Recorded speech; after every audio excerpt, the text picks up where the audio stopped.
What's going on, everybody? Time for episode 75 of the Just a Sec Conversation. Crazy that we've gotten this far, starting with episode 1 during the pandemic with David Murphy and then Derek Holland. We spoke with Al Whitley and Ken Rosenthal.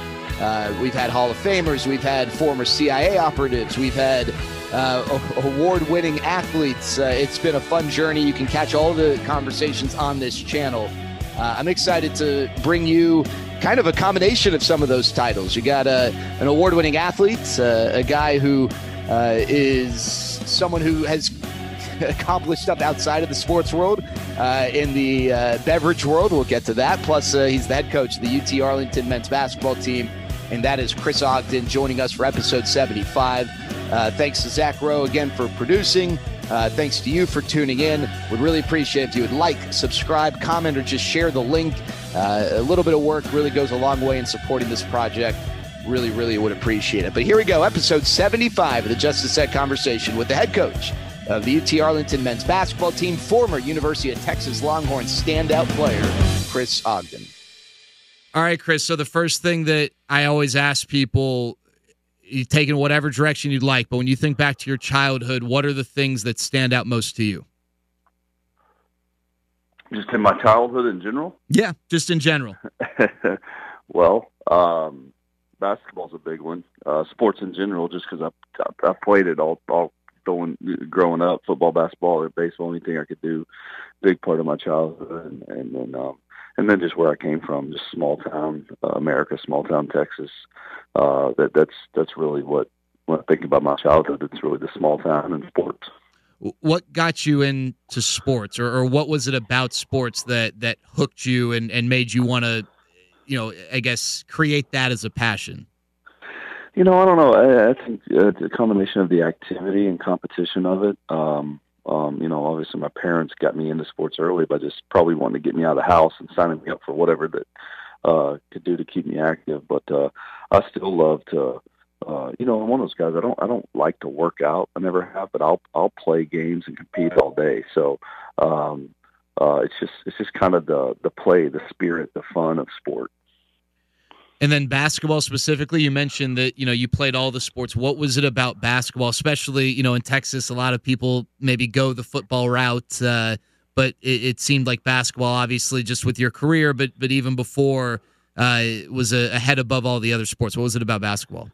Yeah, I was fortunate to grow up in a community that even though Friday Night Lights was right down the road and football was big and all that stuff, I was fortunate to grow up in a community where it had a basketball tradition dating way before I was around, and so that was a big part of it. There were a couple coaches in my life that at a young age, 7th grade coaches, 5th grade, 6th grade, that were really good and took an interest in me at that age. So they had a big part of it. And then what I saw on TV and who I watched, that was about the time that Jordan and the end of Larry Bird's run and Magic Johnson. And so I was watching that on TV. And then I was watching, from where I grew up, I was watching Texas Tech.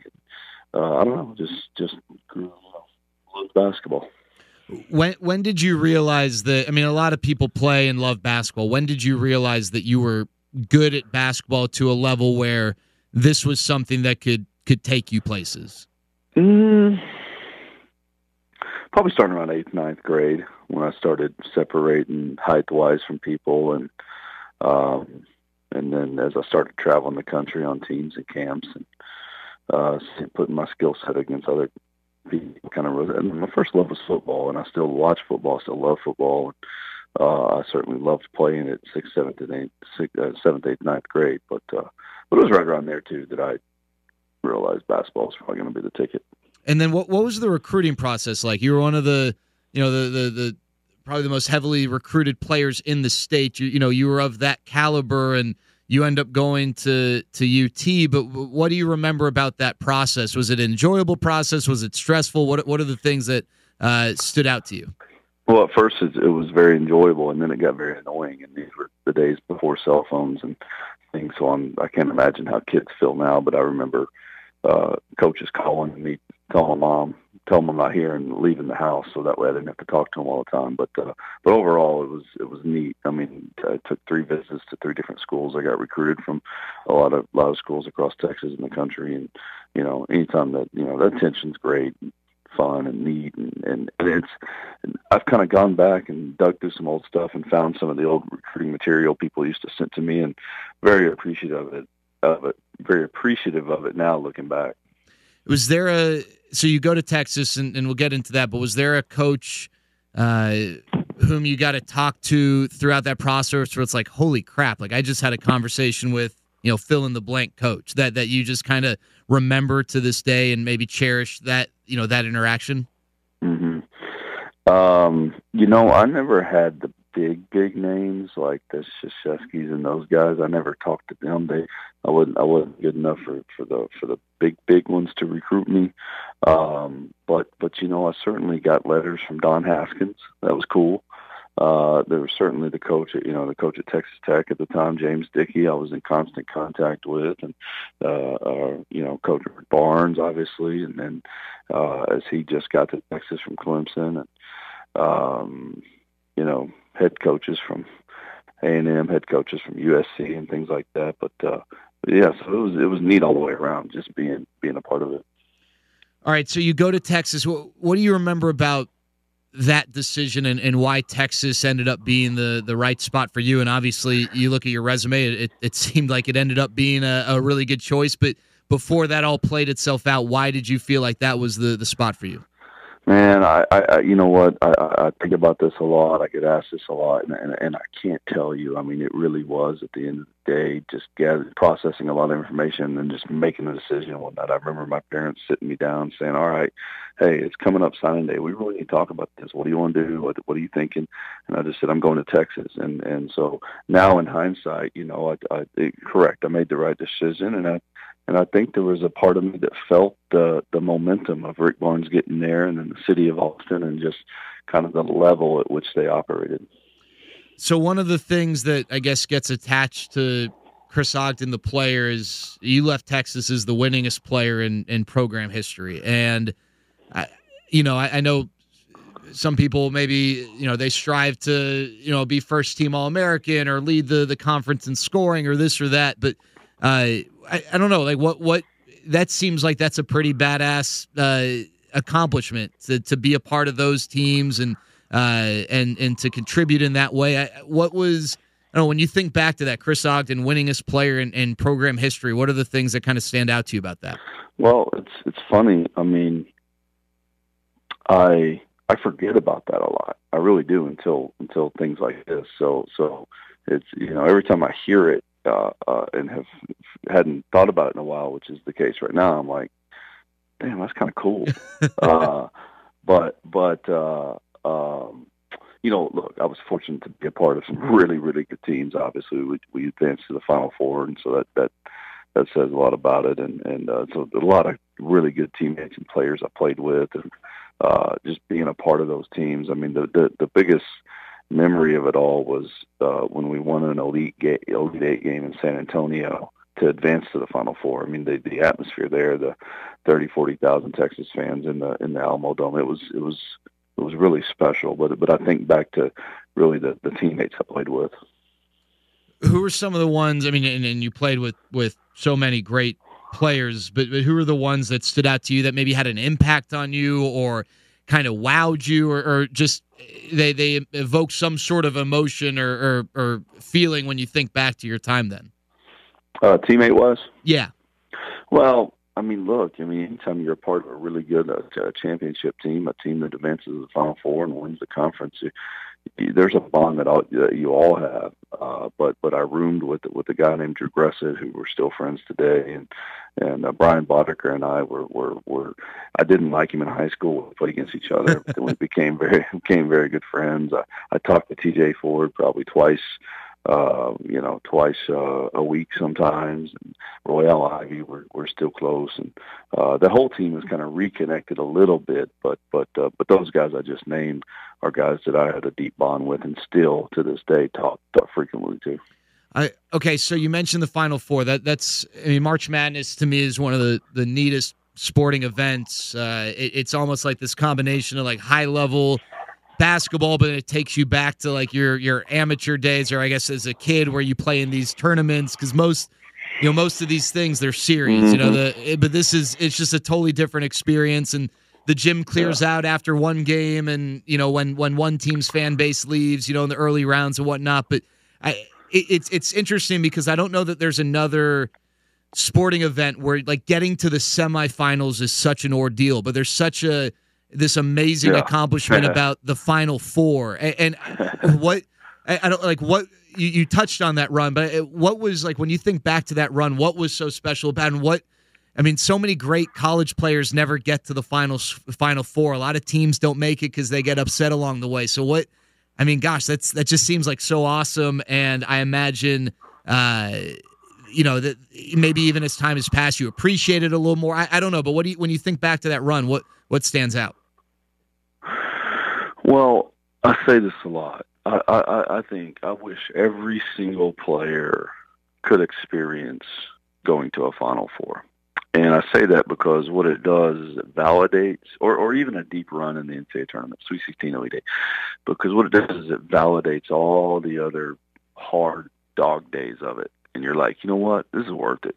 And it's just a neat time when you're with your team, and you're in a hotel, and you're going to the media days, and you win that first game, and the day in between, and then as you keep your first and second round are awesome and cool, and then you advance to Sweet 16, Elite 8, it's even a bigger deal, and the more media is there, and the better the crowd is, and then you go to the Final Four, it's the same thing, and it's just all eyes on those four teams that weekend in your sport, and it makes everything else worth it. So nowadays, and these are like NCAA approved, but it seems like you get like some swag or whatever when you make the tournament. Was that a thing when you were playing? Like, did you guys get some sweet headphones or? Oh yeah. Okay, so was that like your kids then, relatively speaking? Like, obviously the magnitude of the competition is huge, but was it sweet to be able to get that stuff just for getting to the tournament and whatnot? It was awesome. It was really cool. You got to pick a gift. They gave you stuff when you're there. When you go to the Final Four, they give you all these hats and things. So it's neat, and I still have a lot of it. One thing that I'm sad they went away from is used to when you made the NCAA tournament, every player would get a watch.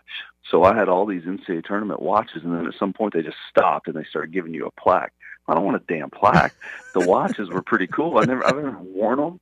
But it was pretty neat that you have these watches for every time you're in a tournament. They kind of stopped that. And then the net. Did you get a? I guess you. Man, that's the one. That's the one. I can't find the piece of net I had, and I'm not happy about it. Oh no! But so you did get a piece at one point. At the Elite 8 net, yeah. Okay, all right. Was there a game? Just curious. Last thing about the Final Four, the run you guys made. Was there a game that stood out along the way? Because it's obviously, as people know, I mean, you can be a high seed and play a low seed, but like because it's a one and done thing, the intensity of each game is incredible. Just looking at your run, was there one that jumped out? They're all tough. I mean, the first game against UT Greensboro, it wasn't like we just blew it out from the beginning. You kind of worked through the kinks of that, and then I think Purdue, we were down 4 at half or up 4, it was really tight, and finally we just kind of worked it. But then the one that I remember the most is the Michigan State Elite 8 game, and it is because they were so good, we were good. But it got down to a point where our best player, TJ Ford, our National Player of the Year, had 4 fouls and had to sit down, and Terrell Ross, a guy that played every game, but he had to play a little bit longer this game than usual because of TJ's foul trouble, made 2 unbelievable plays, held the fort for a minute while Michigan State kind of made a run and a push at us, and then we were able to pull away. So that game really sticks out. All right. You mentioned, I think I read that, early on in your time at Texas, maybe you had the realization that, a long NBA career was not in the cards. What was that moment like? Because, you got to live out the dream. I think like a lot of kids, I at one point, I wanted to play in the NBA, but, early on in my life, I realized that wasn't going to happen. But for you to get to that level and then maybe have that realization, was that a tough thing to come to terms with?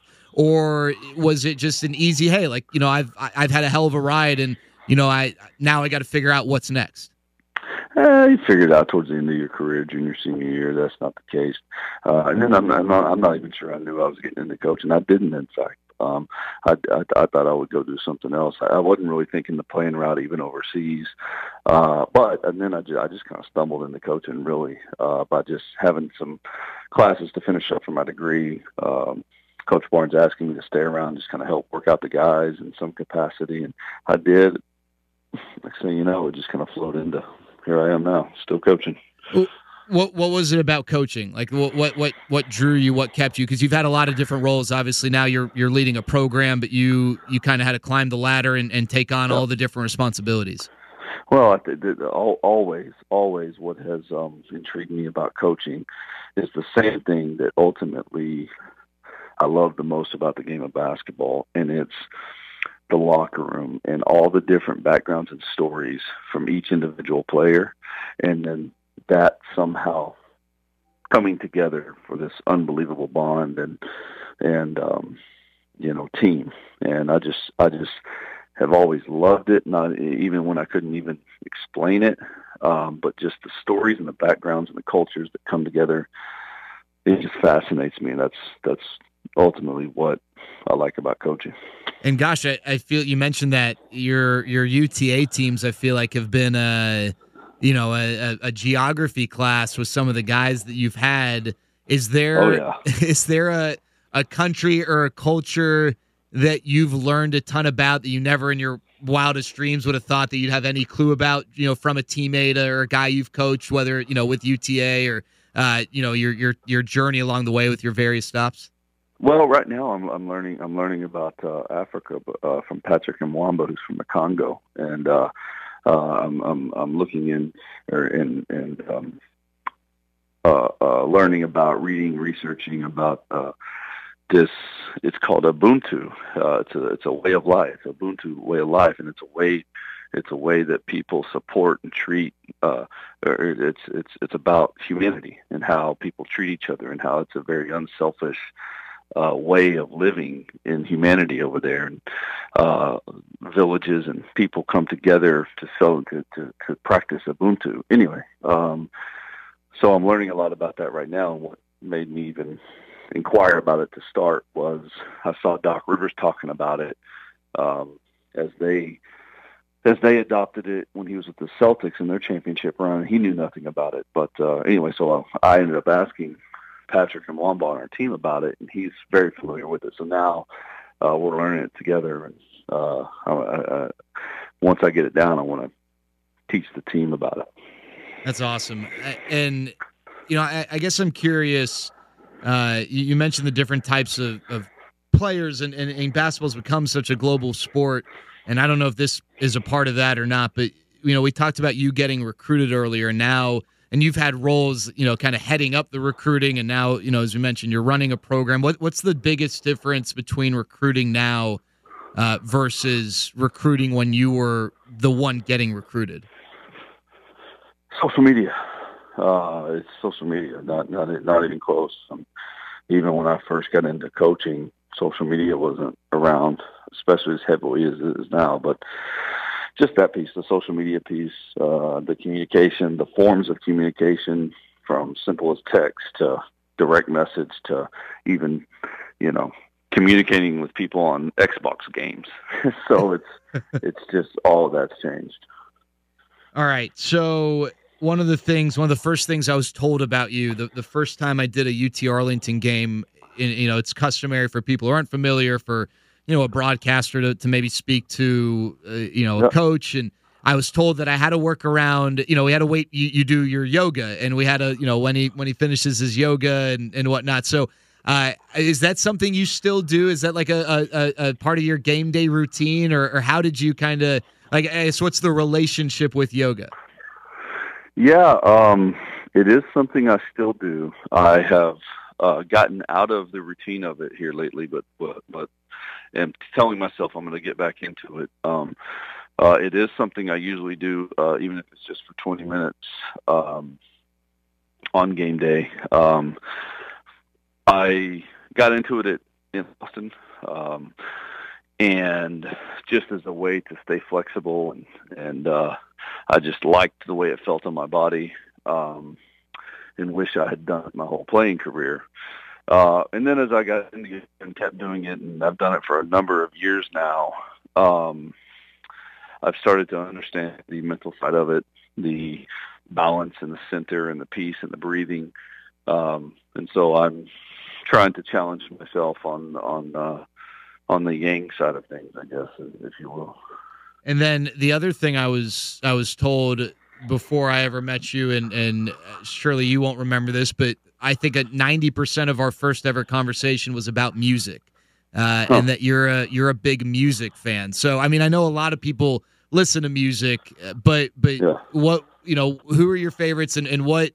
I mean, I feel like music's such a big part of the basketball culture, whether it's warm up music or in the locker room. Huge. But I mean, how would you describe your relationship with music? Whew, man. Well, growing up in small town West Texas and growing up with just, your prime country, red dirt country, but then also being involved in basketball and traveling, and now about hip hop being such a big part of the basketball community. And I have a real love for those two genres, rap, hip hop, hardcore, and country. And anything in between, you got to be really good, catchy. You got to get me vibing some way, somehow. Otherwise, I stick right there. So it's this opposite end of the spectrum deal with what I really like.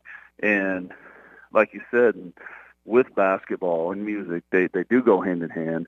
And even furthermore, I think you can use music to teach basketball, because basketball eventually is about rhythm and balance. And if you can find the right rhythms within music to help teach. Now, I've done this a little bit with my team, but not fully, because I don't really know what I'm talking about. But I believe music and basketball go hand in hand. And so, music's a big part of everybody's life, I think. First or person you haven't seen, are you a big concert guy? Like, I know some people love music, but they don't necessarily go to shows. Do you try to get out to shows? I do. Yes, I don't love the concert. I don't love the live music scene as much, unless it's a real intimate setting. I love those kind where it's not overly crowded. Otherwise, I don't love the concert feel. Hey, is there a musical artist who's had like an impact on your life? Either like their album helped you get through a challenging time, or you just love the message. I don't know. I guess everyone kind of approaches it differently. Is there an artist though that's kind of had that sort of place for you? Well, I think Jay-Z.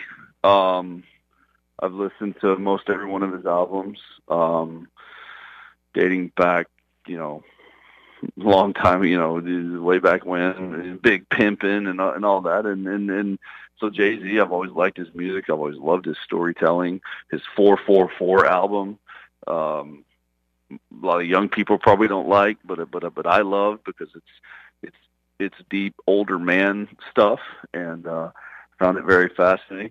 And then Willie Nelson. I mean, anytime I get the free spirit and need to get out of town, or just need a little outlaw energy, I tune on Willie Nelson and Waylon Jennings. So I'd say Jay-Z, Willie, and Waylon.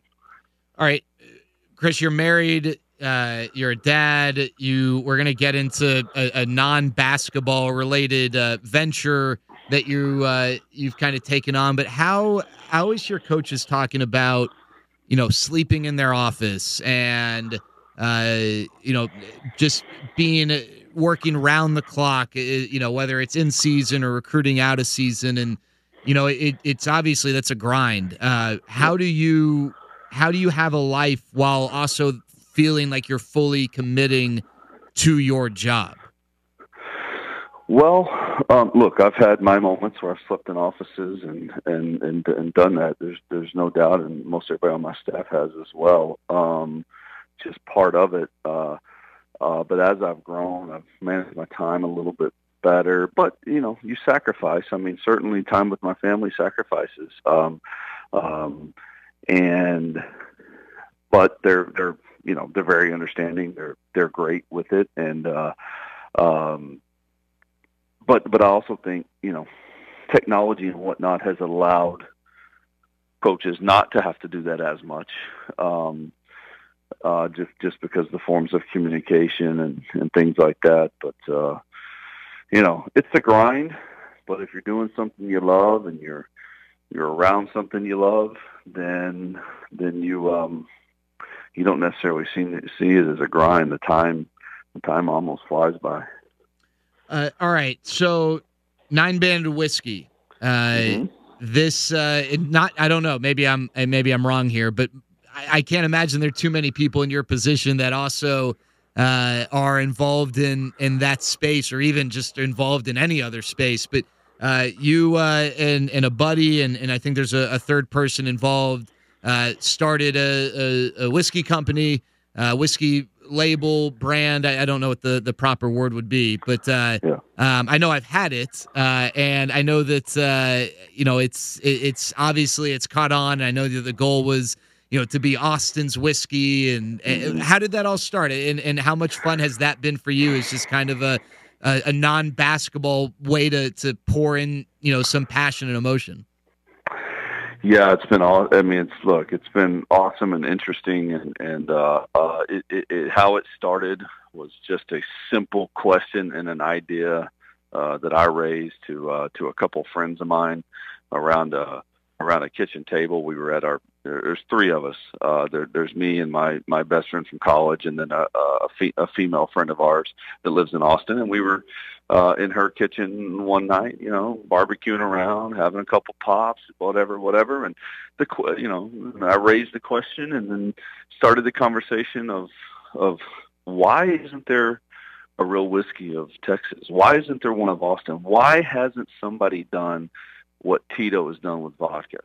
And from there, we just kind of researched, started moving, and then now it's really the story of 9 Banded is really about three friends coming together and then just slowly building a company and a whiskey brand. And it's been awesome because it's also taught me a little bit of CEOing before I was actually the head coach here. And I am not active in the company on a day-to-day basis. My co-founder runs it as the CEO, but we just we've grown over time. We've had our ups, we've had our downs, we've persevered, and we're just trying to make a really smooth, approachable, well-priced bourbon for people to drink, and we think we're getting there. We think our juice is really, really good. Our water is as pristine as it comes, and which makes what we think a real smooth finish. And anyway, we've just kind of evolved this bourbon over time to where we think we're the best bourbon in Texas. Well, I'm curious. You talked about the challenges. Is there one that sticks out where like a challenge that came up and being able to work around it or overcome it or whatever the best way to describe it would be, that was like really gratifying and rewarding, just being an entrepreneur and winning that battle? Yeah. There's been many, but a couple that really stand out. The first one is our original label. Our original label we were excited about, we liked.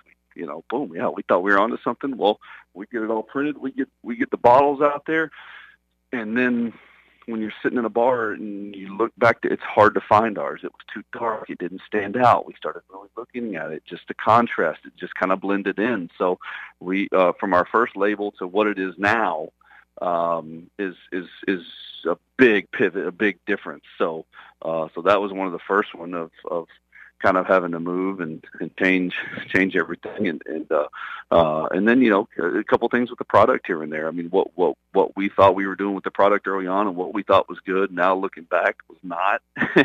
And we've had certain problems with where where we,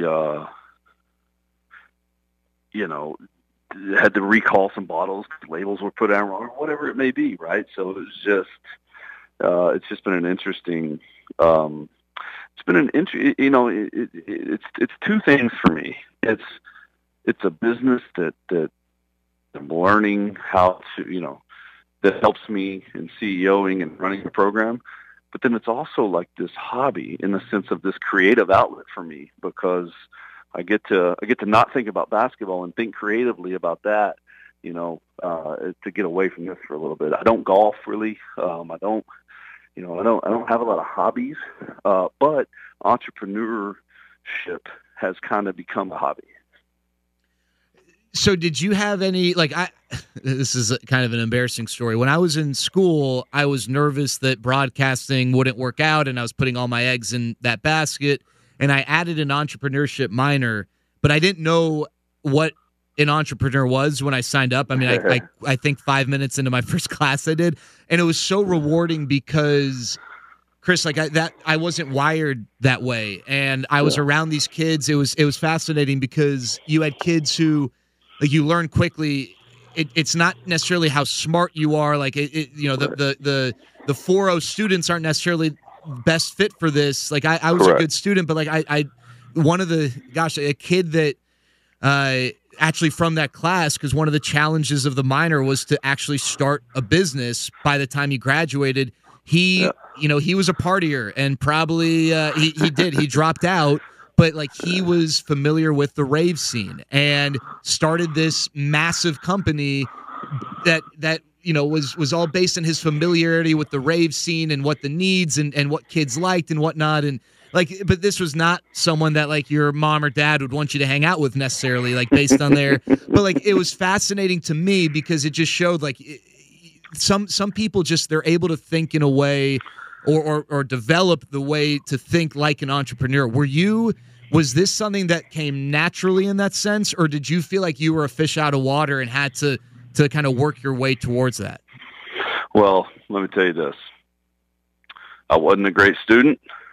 I didn't even know what the word entrepreneur really meant until probably about 5 years ago. And I'd taken really no business classes or anything like that. But I'd always been idea guy, this, that, whatever. Some have accused me of partying a little bit, which I call friendly. And so it just, the mindset or the entrepreneurial spirit, I guess, came naturally, to answer your question. But I felt like a fish out of water with the lingo and things like that, where I've just kind of sat back and listened and tried to learn it on the fly and try to pretend I know what I'm talking about when I really don't. So it's kind of both of those. All right. I guess leadership is something that's pertinent for whiskey and your pursuits there, obviously, with coaching. I'm curious, what in your mind is important for a leader to understand or demonstrate?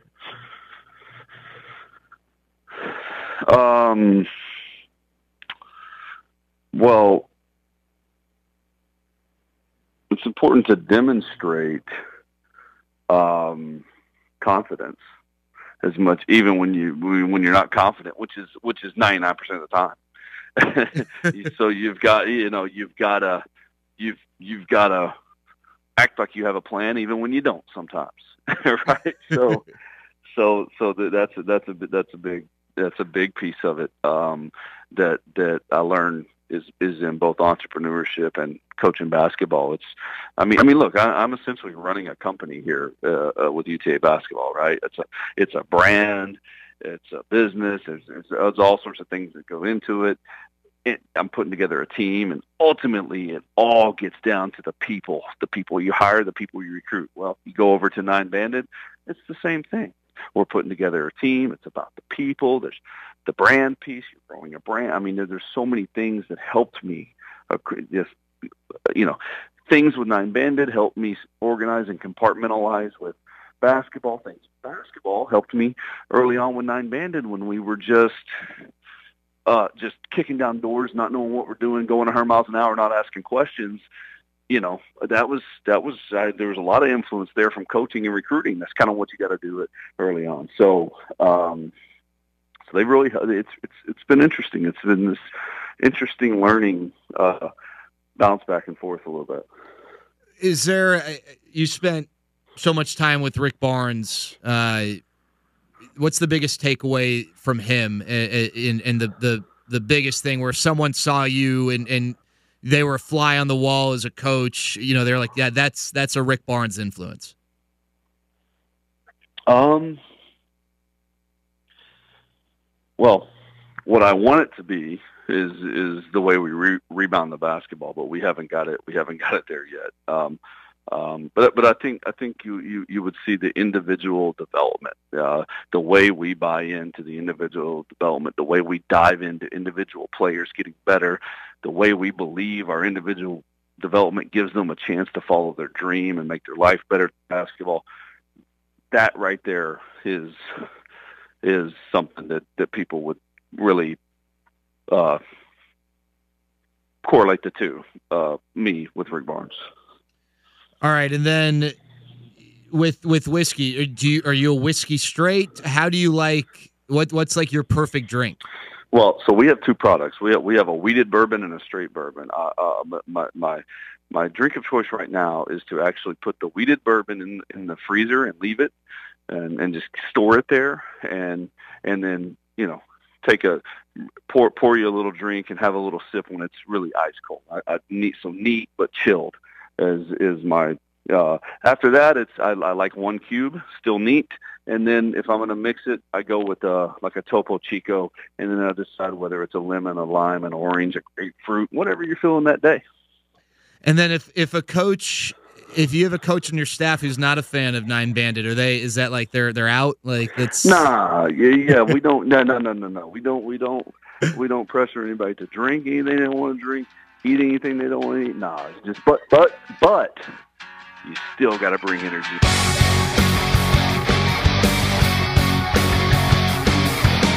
Well, there you go. That was the Big 7-5, episode 75 with Chris Ogden. There aren't many Division I college basketball coaches, or maybe college coaches of any kind, who have a side hustle in the alcohol industry. It was really cool hearing Chris talk about that and his experiences there. Hopefully you enjoyed the conversation. Thanks to Zach Rowe for producing. Thanks to you for tuning in. Until next time, stay safe, be healthy. We'll talk to you later.